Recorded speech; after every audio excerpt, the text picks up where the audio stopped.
Video cut गया था, तो उसके लिए हम लोग देखते हैं फिर से थोड़ा सा। इसका बलागुण बल गुणे लंबवत दूरी, ठीक है, जो कि इसकी डेफिनेशन होती है बलागुण बराबर बल गुणे लंबवत दूरी। तो बल आघूर्ण को टाउ से व्यक्त करते हैं और बल को एफ से व्यक्त करते हैं, ठीक है। तो एफ कौन सा, कोई भी एक बल, दोनों में से कोई भी एक बल, ये चाहिए, कोई भी एक बल ले लेते हैं। तो एफ की जगह लिखेंगे क्यू, चाहे क्यू ई, और इंटू क्यू ओ क्यू, ए क्यू का मान को दिखाया हमने, बताया यहाँ से साइन थीटा, ठीक है। तो ले लेंगे ओ क्यू का मान 2a साइन थीटा, यहाँ पे रख देते हैं। तो फाइनली हमारा वैल्यू आता है tau is equal to P E sine theta. इस पर दो कंडीशन है, इस पर 4 कंडीशन है, देखते हैं। यदि थीटा बराबर 0 डिग्री, अगर थीटा का मान 0 डिग्री रखें तो साइन 0 हो जाएगा, साइन 0 का मान 0, टाउ बराबर 0। उसी तरह से यदि द्विध्रुव थीटा का मान 180 अंश हो जाए, मतलब द्विध्रुव अगर ऐसे रखा हुआ है तो वो 180 अंश घूम करके वो ऐसे आ जाए, अर्थात प्रति समांतर हो जाए, तो टाउ बराबर पी ई साइन 180, साइन 180 का मान 0 हो जाएगा, अतः द्विध्रुव संतुलन की अवस्था में रहेगा। अब देखते हैं यदि थीटा बराबर 90 डिग्री, अगर थीटा का मान 90 डिग्री रख दें, तो थीटा का मान जब 90 डिग्री रख दें तो साइन 90 का मान 1 होता है। तो इस कंडीशन में टाउ का मान मैक्सिमम होगा, मतलब उस पर लगने वाले बल का मान अधिकतम होगा, और अभी क्या कर सकता है, वो द्विध्रुव घूम सकता है, ठीक है। टाउ की दिशा के लिए थोड़ा हम देख लेते हैं। टाउ की दिशा ई और पी दोनों के लंबवत होती है, टाउ की दिशा ई और पी दोनों के लंबवत होती है। तो ये देखिए जैसे कैसे लंबवत होती है, वो एक्स वाई और जेड एक्सिस के हिसाब से चलते हैं, एक्स वाई और जेड एक्सिस के हिसाब से, ठीक। तो ये मान लीजिए क्या हो गया हमारा द्विध्रुव, द्विध्रुव में पी हमारा क्या हो गया, जेड एक्सिस मान लीजिए, पी को द्विध्रुव आघूर्ण को जेड एक्सिस मान लीजिए, और ई क्या हमारा एक्स एक्सिस हो गया, तो टाउ हमारा क्या है, वाई एक्सिस हो गया, ठीक है। तो टाउ की दिशा वाई एक्सिस, मतलब ई और पी दोनों की लंबवत होती है इसकी दिशा। अगर ये द्विध्रुव के घूमने की दिशा इधर है तो ये इसकी दिशा लंबवत अंदर की ओर को होगी, कागज के तल के अंदर की ओर। अगर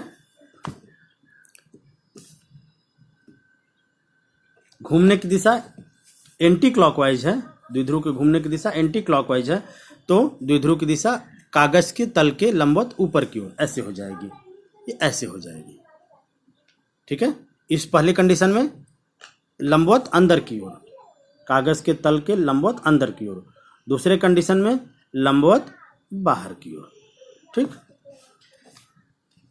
अब देखिए ये तो हो गया द्विध्रुव पर बल आघूर्ण। अब इस द्विध्रुव को घुमाने में किया गया कार्य कितना होगा, एक समान वैद्युत क्षेत्र में स्थित द्विध्रुव को घुमाने में किया गया कार्य। माना द्विध्रुव एक समान वैद्युत क्षेत्र ई में स्थित है, इसे थीटा 1 कोण से थीटा 2 कोण तक अर्थात डी थीटा कोण से घुमाया जाता है।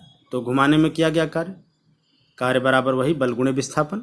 तो मैं यहाँ पे विस्थापन क्या है, डी थीटा, और बल मतलब बलागुण टाउ। तो डी डब्ल्यू बराबर क्या हो जाएगा, टाउ इंटू डी थीटा के।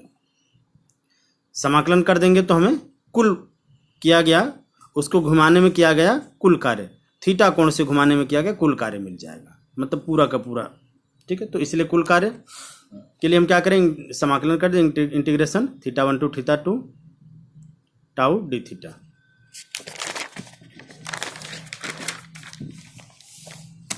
Integration d W is equal to वही चीज़ है, integration theta 1 to theta 2 tau d theta के, ठीक है। तो जब इंटीग्रेट कर देंगे तो कुल कार्य मिल जाएगा, तो इसलिए लिखेंगे डब्लू, कुल कार्य मिलेगा डब्लू लिखेंगे। अब इसे आप इंटीग्रेट कर दीजिए, तो टाउ बराबर क्या होता है, P E sine theta, P E sine theta लिख दिया, इसमें जो कॉमन होने लायक है उसको बाहर निकाल देते, पी और ई कॉमन होने लायक है, बाहर निकाल दे, तो integration sine theta. Integration sine theta का वैल्यू होता है माइनस कॉस थीटा और थीटा 1 टू थीटा 2। इसे देखिए सॉल्व करेंगे, ये होता है दिस माइनस दिस होता है, तो थीटा 2 माइनस थीटा 1, और माइनस पहले से था, माइनस मल्टीप्लाइड हो जाएगा, तो जो रिजल्ट आएगा वो होगा W is equal to P E cos theta 1 minus cos theta 2। मतलब एक कोण से दूसरे कोण तक घुमाने में किया गया कार्य, थीटा 1 से थीटा 2 तक। कुछ कंडीशन है, देखते हैं। यदि द्विध्रुव को साम्यावस्था, मतलब थीटा 1 बराबर जब 0 रहा हो, थीटा 1 बराबर 0 हो, से थीटा 2 थीटा कोण तक, मतलब थीटा 2 बराबर थीटा रखेंगे, द्विध्रुव को साम्यावस्था से थीटा कोण तक घुमाने में किया गया कार्य, तो साम्यावस्था मतलब थीटा बराबर 0, थीटा 2 बराबर थीटा, किया गया कार्य क्या हो जाएगा, W बराबर P E cos 0 minus cos theta. ठीक है, P E cos 0 minus cos theta, तो W बराबर पी ई कॉस 0 का मान 1 माइनस कॉस थीटा। तो ये होता है इसका एक, हमें ये फार्मूला इसकी अक्सर ये इसके लिए हमारा इम्पोर्टेंट फार्मूला है। ठीक है, ये हमारा इसके लिए important formula W P E 1 minus cos theta, क्योंकि जो भी प्रॉब्लम्स आती है, जो न्यूमेरिकल्स आती हैं, वो सारी इसी कंडीशन पे आती है कि द्विध्रुव को साम्यावस्था से घुमाया गया तो घुमाने में किया गया कार्य ऐसा। तो यही फार्मूला होता है। या तो आप वहाँ पे ये समझ लें कि साम्यावस्था मतलब थीटा 1 बराबर 0 रख लेना है। ठीक है, दूसरे पॉइंट पे चलते हैं। यदि थीटा 1 बराबर 0 डिग्री, मतलब फिर से देखते हैं, यदि साम्यावस्था से उसे 90 अंश तक घुमाया जाए तो किया गया कार्य। यदि साम्यावस्था से 90 अंश तक घुमाया जाए तो किया गया कार्य। साम्यावस्था मतलब थीटा 1 बराबर 0 रखेंगे और थीटा 2 बराबर 90 अंश रखेंगे, तो यहाँ पे हो जाए W बराबर P E cos theta 1 minus theta 2। Theta 1 मतलब 0, थीटा 2 मतलब 90 डिग्री, कॉस 0 का मान 0, कॉस 90 का मान। ठीक है, तो सॉरी ध्यान देंगे, गलत कॉस 0 का मान 1 और कॉस 90 का मान 0। तो ये वाला पद हट जाएगा और ये इसके साथ हो जाएगा, मतलब हो जाएगा W बराबर पी ई। ठीक है, W बराबर पी ई। अब देखिए, अब द्विध्रुव साम्यावस्था में फिर है, द्विध्रुव साम्यावस्था में है। पहला क्या था, साम्यावस्था में था तो थीटा कोण से घुमाने में तो 1 माइनस कॉस थीटा। दूसरा हमारा कंडीशन क्या था, साम्यावस्था में है तो 90 डिग्री घुमाने में, तो ये हो गया W बराबर पी ई। अब क्या कह रहा है कि साम्यावस्था से 180 डिग्री घुमाने में किया गया कार्य, मतलब थीटा 1 बराबर तो 0 लिखेंगे, लेकिन थीटा 2 बराबर 180 डिग्री लिखेंगे। ठीक, तो कॉस 0 का मान 1 हो जाएगा और कॉस 180 का मान -1 हो जाएगा, माइनस माइनस प्लस हो जाएगा, ये आपका हो जाएगा, तो प्लस हो जाएगा, तो ये हो जाएगा 2 और पी ई पहले से है तो 2 पी ई के। इस अवस्था में ये जो कार्य होता है ये मैक्सिमम होता है, W मैक्सिमम, इसे लिखा हो W मैक्सिमम होता है, ये बराबर पी ई कॉस थीटा के, सॉरी W मैक्सिमम बराबर 2 पी ई के। ठीक, अब देखते हैं एक एग्जाम्पल है, इसी पर सिंपल है। 1 माइक्रोकूलम आवेश तथा 1 सेंटीमीटर दूरी वाले द्विध्रुव को पाई विस्थापन दिया जाता है। देखिए, कभी अब पाई विस्थापन दिया जाता है, मतलब सिंपल है कि आप समझ लीजिए थीटा 1 बराबर साम्यावस्था से चल रहा है, थीटा 1 बराबर 0। ठीक है, या तो आप वो फार्मूला लेंगे कि W बराबर P E 1 minus cos theta, हम यहाँ पे लिख लिए W बराबर P E cos theta 1 minus cos theta 2। Cos theta 1 को क्या मानेंगे 0, कॉस थीटा 2 को 180 डिग्री। ठीक है, पी ई बराबर पी ई, पी बराबर Q into 2E, Q into 2A और E है, तो Q हमारे पास है 1 माइक्रोकूलम, A हमारे पास है 2A है, A नहीं है, ध्यान दीजिएगा, हमारे पास क्या है 2A है, तो 2A का वैल्यू कितना है 1 सेंटीमीटर, यहाँ पे 2A बराबर 1 सेंटीमीटर। ठीक, तो 2A की जगह लिख लेंगे 1 सेंटीमीटर। उसको मीटर में चेंज करके लिखेंगे। और ई का मान दिया, ई बराबर 1.5 इंटू 1.5 वोल्ट पर मीटर। ठीक, वैल्यू रख देंगे, सारे वैल्यू रख के जब आप इसको कैलकुलेट करेंगे तो ये हो जाएगा 3 इंटू 10⁻⁸ जूल। करके देखिए। अब है विद्युत द्विध्रुव की स्थितिज ऊर्जा। तो इसके लिए हम ये समझते हैं कि कार्य ही ऊर्जा है, जो कार्य है वही ऊर्जा है। तो जो कार्य का फार्मूला है वही फार्मूला हम फिर लेके सेम टू सेम हाजिर।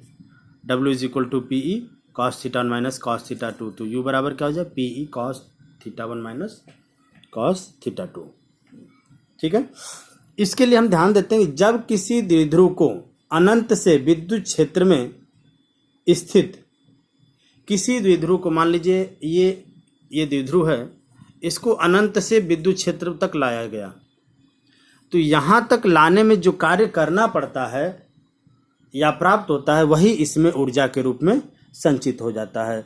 अतः हम कहते हैं कि कार्य ही ऊर्जा है, और उसी ऊर्जा को हम कहेंगे द्विध्रुव की स्थितिज ऊर्जा। ठीक, तो theta 1 is equal to 90 degree और theta 2 is equal to theta ले लेंगे। क्यों? क्योंकि जब ये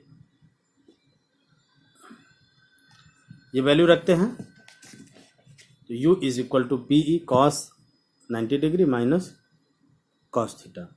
कॉस 90 का मान 0 हो जाएगा, तो ये आएगा minus P E cos theta. ये उसकी ऊर्जा होती है, और चूंकि आंसर माइनस में है इसलिए हम कहते हैं कि ऊर्जा हमको प्राप्त हो रही है। ये ऊर्जा द्विध्रुव को प्राप्त होगी, जो कि हो जाता है u is equal to minus P E. ये इसका ये सदिश रूप में लेंगे तो ये हो जाएगा, और इसका dot product P dot E is equal to U. ये एक अदिश राशि है। ठीक है, ये एक अदिश राशि है। इस पे कंडीशन देखते हैं। जब द्विध्रुव को अनंत से थीटा 1 बराबर 0 डिग्री, अनंत से साम्यावस्था तक, मतलब थीटा बराबर लाया जाता है, थीटा बराबर 0 डिग्री। साम्यावस्था मतलब अनंत से ले आए द्विध्रुव को। हमने कहा ये द्विध्रुव है, ये द्विध्रुव है, इसको अनंत, ये द्विध्रुव मानिए पेंसिल, ये अनंत से ले आए।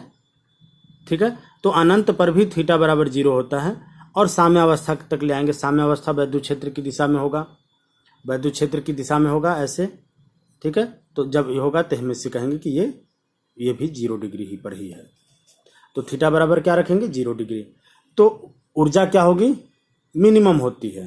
देखिए रखते हैं यहाँ पे, हमारा मान वैल्यू क्या था, u is equal to minus P E cos theta, और लेकर के साम्यावस्था तक आए तो 0 रखेंगे, तो 0 रखेंगे तो कॉस 0 हो जाए, कॉस 0 का मान 1, तो ये हो जाएगा माइनस पी ई, जो कि न्यूनतम मिनिमम ऊर्जा है। अब इसी को देखते हैं। मान लीजिए अनंत से ले आए, इसको अनंत से ले आए और वैद्युत क्षेत्र में लंबवत रख दिया। लंबवत रख theta is equal to 90 degree, तो 90 डिग्री जब रखेंगे तो क्या हो, कॉस 90 0,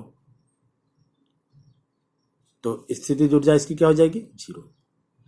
अब अगर हम इसको अनंत से ले आए, इसको हम अनंत से ले आए और ला करके वैद्युत क्षेत्र में 180 डिग्री तक रखें, 180 डिग्री तक रखें, तो क्या हो जाएगा, इसकी जो स्थितिज ऊर्जा होगी वो अधिकतम होगी। तो वो हम लिख लेते हैं, u is equal to minus P cos 180 degree. 180 degree का वैल्यू निकालेंगे तो हो जाएगा plus minus 1 minus minus plus, तो u मैक्सिमम होगा जो कि हो जाएगा पी ई के। अतः द्विध्रुव की स्थितिज ऊर्जा माइनस पी ई यू, ठीक है, minus P less than equal to U less than equal to P E. मतलब इस मैक्सिमम और इस मिनिमम ऊर्जा के बीच तक इसकी ऊर्जा ऑसिलेट होती रहती। ठीक है, तो ये आपका, हम समझते हैं आपको अच्छे से समझ में आया होगा, और आप इसके नोट्स बनाएं। नोट्स हमारे इस वीडियो को देखकर आप बना सकते हैं, और इस पर कुछ न्यूमेरिकल्स भी ट्राई कीजिए आप अपनी किताब से, और कमेंट बॉक्स में हमें बताएं। तो थैंक यू।